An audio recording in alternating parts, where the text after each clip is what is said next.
आप जीवन में कितने भी कामयाब क्यों ना हो जाएं, लेकिन अगर आपको अपनी कामयाबी संभालनी नहीं आती है, आपको नहीं पता है कि ताकत को किस तरह से काबू करना है, किस तरह उसको सही तरीके से उपयोग करना है, तो आपकी कामयाबी किसी न किसी दिन मिट्टी में ज़रूर मिल जाएगी। जितना ज़रूरी कामयाब होना है, उससे कहीं ज़्यादा ज़रूरी उस कामयाबी को संजो कर रखना है, उसको संभाल कर रखना है। अक्सर लोग कामयाब होने के बाद और भी अंधेरे में गिरते चले जाते हैं। इसका एकमात्र कारण यही है कि उन लोगों को अपनी सक्सेस, अपनी कामयाबी को संजो के रखना नहीं आया। उनको नहीं पता था कि कामयाब होने के बाद वो अपनी कामयाबी का किस तरह से सदुपयोग करेंगे। मनुष्य के बर्बाद होने के कारण आपने सुने होंगे, गुस्सा, आलस्य वगैरह वगैरह। लेकिन आज की जो बोध कहानी मैं आपको सुनाने वाला हूँ, उसमें आपको कुछ ऐसे तरीके पता चलेंगे जिनके बारे में आपने शायद ही सुना होगा, लेकिन ये कारण सबसे ज़्यादा ज़रूरी होते हैं। मनुष्य के बर्बाद होने के कुछ ऐसे भी कारण होते हैं जो उस मनुष्य को दिखाई नहीं देते। वो देख ही नहीं पाता कि ऐसे भी कारण मनुष्य को बर्बाद कर सकते हैं। तो आज की कहानी आप अंत तक जरूर सुने। इससे पहले कि आप इस कहानी में खो जाएं, इस चैनल को सब्सक्राइब जरूर कर लें। तो चलिए कहानी शुरू करते हैं। एक बार की बात है, एक बुजुर्ग आदमी अपने साथ अपने बेटे को लिए हुए एक बौद्ध भिक्षु के पास पहुंचा। वो काफी चिंतित लग रहा था। उसके चेहरे पर चिंता और उदासी के भाव साफ साफ दिखाई दे रहे थे। वो बौद्ध भिक्षु को प्रणाम करते हुए बोला कि हे बंते, मेरी उम्र काफी बीत चुकी है। मैं इस दुनिया में चंद दिनों का मेहमान हूँ। मैंने अपने जीवन में बहुत मेहनत करके कामयाबी हासिल की, सफलता पाई, अपना व्यापार खड़ा किया, लेकिन कुछ सालों बाद मेरी वो कामयाबी मिट्टी में मिल गई। मेरा वो व्यापार चौपट हो गया और मुझे दर दर की ठोकरें खानी पड़ी। मैं जानता हूँ कि जीवन में मुझसे कुछ गलतियां हुई थीं। किसी भी इंसान को जब कामयाबी मिलती है तो उसमें बुनियादी तौर पर बहुत बदलाव आते हैं। वो बदलाव उसके हित में भी हो सकते हैं और उसके अहित में भी हो सकते हैं। और उन्हीं बदलावों की वजह से मैंने अपना व्यापार, अपना काम धंधा चौपट कर दिया, क्योंकि मुझ में एक अहंकार आ गया था, एक घमंड आ गया था। मैं अपने काम को भी उतने ध्यान से नहीं करता था, क्योंकि मुझे लगता था कि मेरा काम तो यूं ही चलता रहेगा। मुझे इस बात का एहसास ही नहीं था कि कोई भी चीज़ जीवन भर नहीं टिक सकती अगर आप उसे सही तरीके से संजो कर नहीं रखते हो। मेरा जीवन तो बीत ही चुका है। मैंने जीवन में जो कुछ सीखा वो मेरे साथ ही चला जाएगा, लेकिन मैं आज आपके पास किसी दूसरे उद्देश्य से आया हूँ। उस वृद्ध आदमी ने अपने बेटे की तरफ इशारा करते हुए कहा कि हे बंते, ये मेरा इकलौता पुत्र है।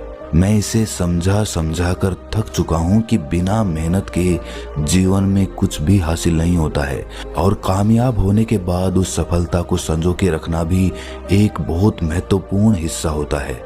लेकिन ये ना तो कामयाब होने की कोई कोशिश करता है और ना ही मेरी बातों को ध्यान से सुनता है। इसीलिए मैं आज इसको आपके पास लेकर आया हूँ। कृपया इसका मार्गदर्शन करें और मुझे भी बताएं कि मुझसे जीवन में क्या क्या गलतियाँ हुई जिसकी वजह से मेरी कामयाबी नाकामयाबी में बदल गई। बौद्ध भिक्षु ने मुस्कुराते हुए कहा कि इंसान कामयाब होने के लिए कितनी मेहनत करता है, कितनी तैयारी करता है, कितना वक्त देता है, लेकिन वो इस बारे में कभी ख्याल ही नहीं करता कि कामयाब होने के बाद उसे अपनी कामयाबी को और ऊंचे स्तर पर कैसे ले जाना है। और यही तैयारी ना होने की वजह से वो अपनी सफलता अपने हाथों से गंवा देता है। अब समझने की बात यह है कि मनुष्य की बर्बादी के पीछे मुख्य कारण क्या होते हैं। सबसे पहला कारण, काम को टालने की आदत। और वास्तव में ये बर्बादी का कारण नहीं है, ये तो सफलता का मंत्र है। बर्बाद होने के लिए भी तो आपको आबाद होना पड़ेगा, सफल होना पड़ेगा, उसी के बाद तो आप बर्बाद हो पाएंगे। इसीलिए आबाद होने के लिए जो काम को टालने की आदत होती है वो सबसे बड़ी बाधा बन जाती है। या तो इंसान ये सोचता है कि ये काम तो बड़ा ही आसान है, ये तो मैं कभी भी कर लूँगा, और वही काम जो सबसे आसान होता है वही जीवन भर अटका रहता है। इसीलिए आसान काम को हमेशा सबसे पहले करें, क्योंकि वही काम करने में आप आलस्य दिखाओगे, अपने काम को टाल दोगे। इसीलिए आसान काम सबसे पहले करो और कठिन काम उसके बाद करो।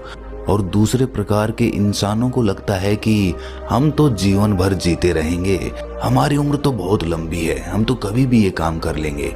लेकिन यहाँ समझने की बात ये होती है कि हर एक सांस अनिश्चित होती है, कोई सांस निश्चित नहीं होती। क्या पता यही सांस हमारी आखिरी सांस बन जाए। तो हमने कभी ख्याल किया है कि अगर आज ही अभी मेरी सांस अटक जाए तो क्या वो अधूरे काम पूरे हो पाएंगे जो हम जीवन भर टालते आए हैं। इसीलिए कभी भी अपने जीवन को औपचारिकता में ना लें। हम जीते जीते ये भूल ही जाते हैं कि मौत कभी भी आ सकती है और हमारे काम आधे अधूरे ही रह जाएंगे। जो हम पाना चाहते थे, जो हमने अपने लक्ष्य तय किए थे, वो यूं के यूं धरे रह जाएंगे। इसीलिए किसी भी काम को करने में देरी कभी ना करें। अगर आप ये काम टालने की आदत छोड़ देते हैं तो आप कामयाबी की तरफ अपना पहला कदम बढ़ा लेते हैं। अभी आप कामयाब नहीं हुए, लेकिन आपने कामयाब होने के लिए अपनी सबसे बुरी आदत को पीछे छोड़ दिया। वो है काम टालने की आदत या फिर आलस्य। मनुष्य की बर्बादी का दूसरा मुख्य कारण होता है अपनी भावनाओं पर काबू ना होना।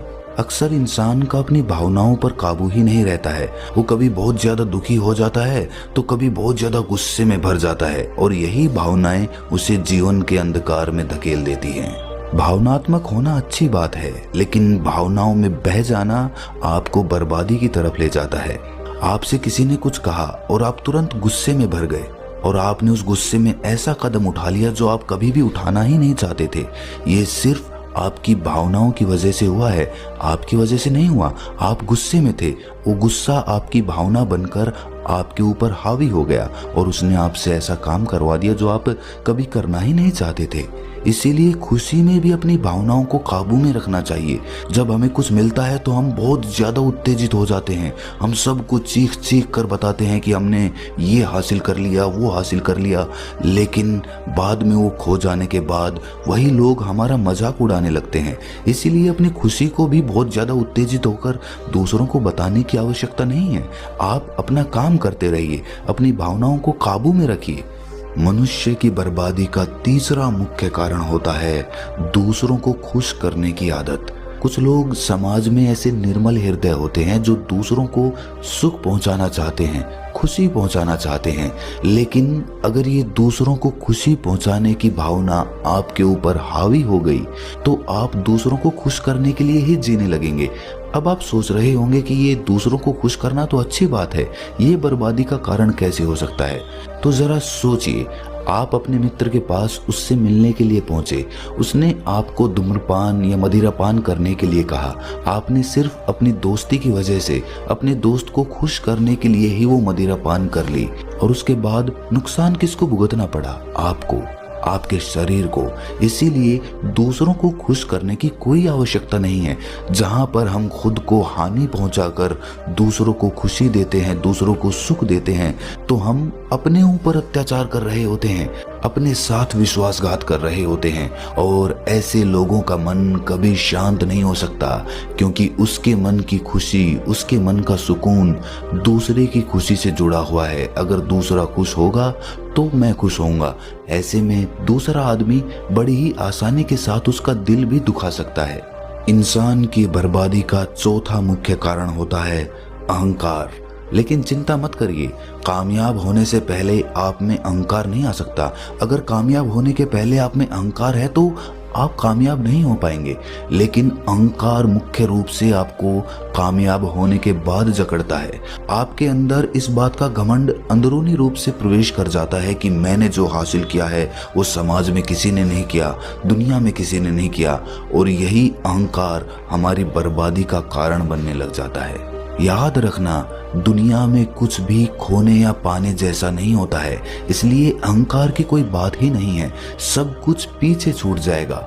हम बस अपना कृत्य कर रहे हैं, अपना कर्म कर रहे हैं। अगर हम अपना कर्म मन लगाकर करते रहेंगे तो हमें अपने कर्म पर, अपने कृत्य पर कभी भी घमंड नहीं होगा, कभी भी अहंकार नहीं होगा। हम अपने कृत्य को किसी दूसरे कृत्य से ऊंचा नहीं समझेंगे, किसी दूसरे इंसान को अपने से छोटा नहीं समझेंगे। इसीलिए हर इंसान इस दुनिया में अपना कृत्य कर रहा है, अपना काम कर रहा है। काम को तो हमने बांट दिया, छोटा या बड़ा, पूंजी के हिसाब से। क्या जो आदमी सफाई कर रहा है वो छोटा काम कर रहा है, और जो सत्ता को चला रहा है, सरकार में बैठा है, वो बड़ा काम कर रहा है? नहीं। अगर आप आंखें खोलकर देखेंगे, समझदारी पूर्वक देखेंगे, तो दोनों काम अपनी जगह उतने ही जरूरी हैं। बाकी सब अच्छे काम एक समान होते हैं। ये परमात्मा की बनाई हुई व्यवस्था है। उसने अपने तरीके से दुनिया को चलाया है और उसी तरह दुनिया चलेगी। हम सिर्फ उसके हाथों की कठपुतलियां हैं। हम अपना काम कर रहे हैं, अपना कृत्य कर रहे हैं और उस पर अहंकार करने का कोई भी मतलब नहीं बनता है। मनुष्य की बर्बादी का 5वां मुख्य कारण होता है लालच। जब आदमी कामयाबी हासिल कर लेता है, धन कमाने लगता है, तो उसके मन के अंदर तरह तरह के लालच उठने लगते हैं। उसके मन के अंदर चलने लगता है कि मैं अभी और धन कमाऊं और सफलता हासिल करूं और कामयाब बनूं, और इसीलिए धन को ज्यादा बढ़ाने के चक्कर में वो लालच में फंस जाता है और वहां से वो जुए जैसी आदत में पड़ जाता है। हमने समाज में ऐसे बहुत से लोग देखे होंगे जो कामयाब हुए, लेकिन उनकी कामयाबी उन्होंने जुए में उड़ा दी। इसीलिए जो कामयाबी सही तरीके से मिल रही है उसी पर यकीन करें। जल्दी धन कमाने के चक्कर में या कामयाब होने के चक्कर में ना फंसें, वरना तो आप ऐसे चक्कर में फंस जाएंगे जहां से आप कभी बाहर नहीं निकल पाएंगे। इंसान की बर्बादी का 6वां मुख्य कारण होता है काम वासना।